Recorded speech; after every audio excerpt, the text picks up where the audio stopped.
During the tumultuous medieval period, particularly from the 14th to the 15th centuries, one of history's most riveting and complex dynastic conflicts unfolded: the Hundred Years' War between France and England. This epic struggle for the French throne was marked by legendary figures like Joan of Arc, harrowing battles such as Agincourt, and shifting fortunes that ultimately transformed both nations. It was a dramatic clash of ambitions, loyalties, and traditions, propelling Europe into new eras of centralized power and national identity. Intrigued by the fiery battles and pivotal moments that shaped modern Europe? Dive into the detailed story of this fierce medieval rivalry and discover how it changed the course of history forever. Origins of the French succession dispute. The Capetian dynasty's foundation and territorial consolidation. 987 AD. The Capetian dynasty was established with Hugh Capet, whose election was a response to the fragmentation of Carolingian power. Over the centuries, they gradually expanded their authority over France through strategic marriages, vassal arrangements, and acquisitions of feudal lordships. This territorial consolidation laid the foundation for a centralized monarchy, but the feudal system persisted, creating a patchwork of semi-sovereign vassals. The evolving Capetian states' limited control over distant regions sparked tensions, as powerful barons sought independence, challenging the monarch's authority and setting the stage for future succession disputes. The role of the Salic Law and inheritance norms. The Salic Law, adopted in the early 11th century, prohibited succession through the female line and was used to legitimize specific claims to the throne. It prioritized male heirs and favored agnatic succession, which influenced disputes when contested inheritances arose.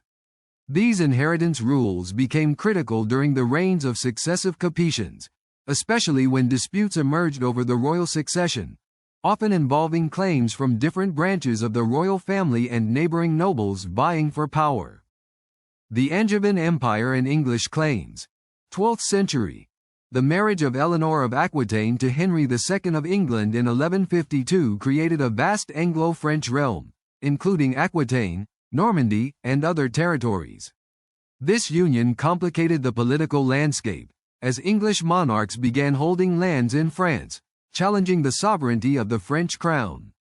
Conflicts over these holdings, along with disputes over succession rights, increasingly intertwined the destinies of France and England, setting the foundation for later territorial conflicts.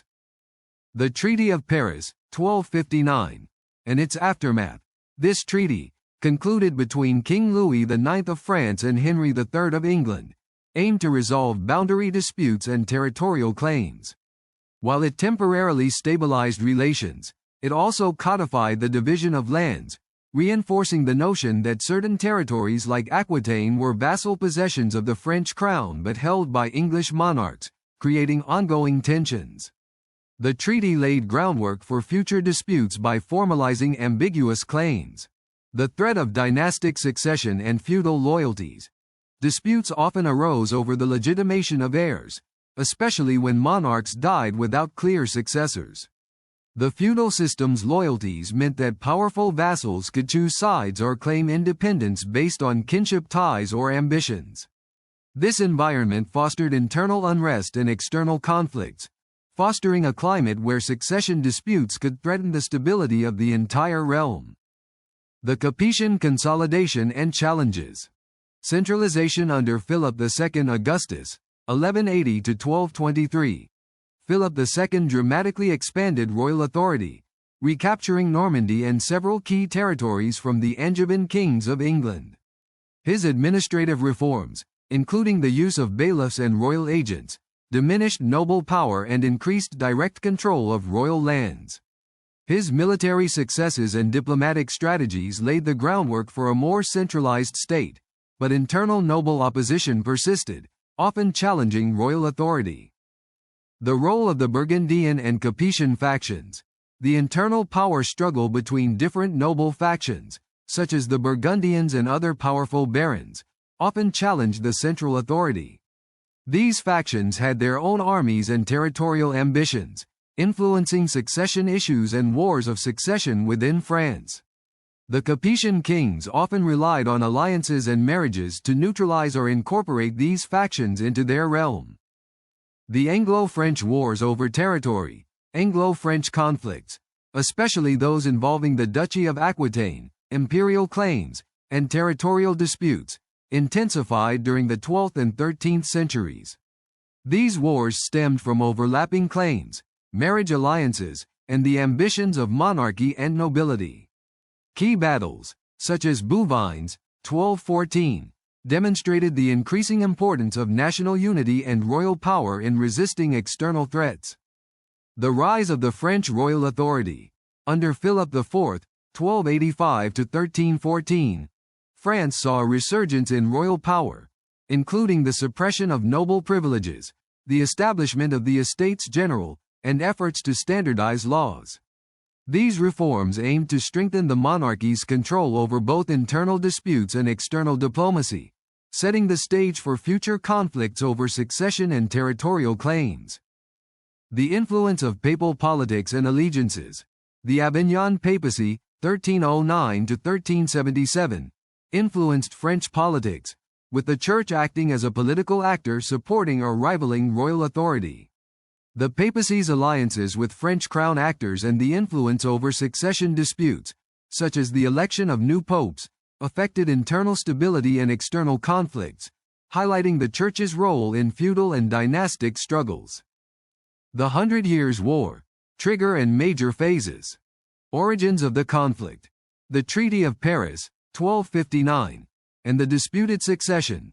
Tensions escalated when Edward III of England claimed the French crown through his mother, Isabella of France, challenging the Salic Law that barred succession through females. Philip IV of France's death in 1314 left a blank throne, and disputes over the legitimate heir ignited the conflict, with both sides asserting their rights. The claim was further complicated by overlapping territorial ambitions, especially over Aquitaine and other French lands held by the English crown. The Siege of Calais and early battles, 1346–1359. The war's early phase saw significant battles, including Crécy, 1346, and the subsequent capture of Calais in 1347, establishing English dominance on the northern coast. The use of longbowmen revolutionized warfare, and these victories bolstered English claims. The Treaty of Calais, 1360, recognized English territorial gains, but the war soon resumed due to unresolved disputes over sovereignty and succession. The Treaty of Arras and changing alliances, 1360–1389. The Treaty of Arras, 1360, temporarily stabilized relations between England and France. During this period, political alliances shifted, with France strengthening ties with Burgundy, while England faced internal unrest, including the Peasants' Revolt, 1381. The Hundred Years' War experienced periods of fighting and truce, reflecting the complexity of the conflicts rooted in succession and territorial rights. The role of Joan of Arc and the French Renaissance, 1429–1453. Joan of Arc's military campaigns and her symbolic role galvanized the French army, culminating in the lifting of the Siege of Orléans, 1429, and subsequent victories that shifted the war's momentum. Her death in 1431 and the eventual French victory in 1453 marked the decline of English territorial claims, cementing France's territorial integrity and sovereignty. The aftermath and Treaty of Castellon, 1453. The war concluded decisively with the Battle of Castellon, resulting in the loss of all English holdings except Calais.